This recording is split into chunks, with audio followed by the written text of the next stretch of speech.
Fisker announced further details about the Alaska electric truck, which was previously introduced at the Fisker Product Vision Day event. Alongside the Alaska, the Pear electric hatchback and Ronin Super GT were also showcased.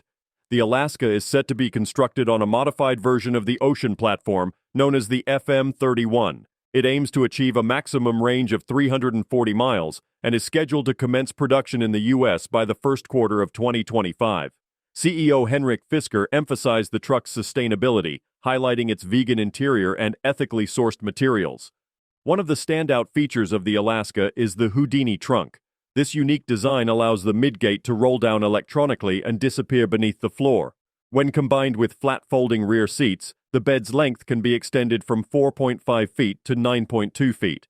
Other notable features include a big gulp cupholder, a cowboy hat holder, and a retractable tablet holder for the co-driver. The Alaska will be available with two battery options, 75 and 113 kilowatt hours. The smaller battery is expected to provide a range of 230 miles, while the larger one could reach up to 340 miles. However, these estimates might change. The powertrain details are yet to be confirmed, but for reference, the Ocean Extreme's dual-motor all-wheel drive system produces 550 horsepower. The Alaska's acceleration is estimated to range between 3.9 to 7.2 seconds from 0 to 60 miles per hour, depending on the specific model and configuration.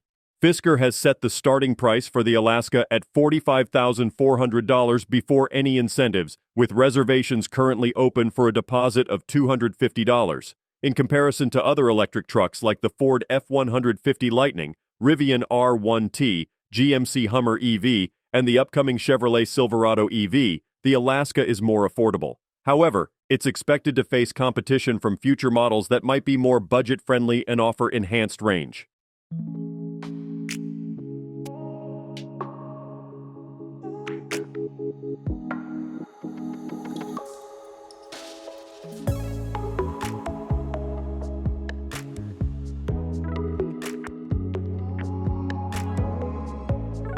Don't forget to like, comment, and subscribe for more car reviews and updates. See you in the next video.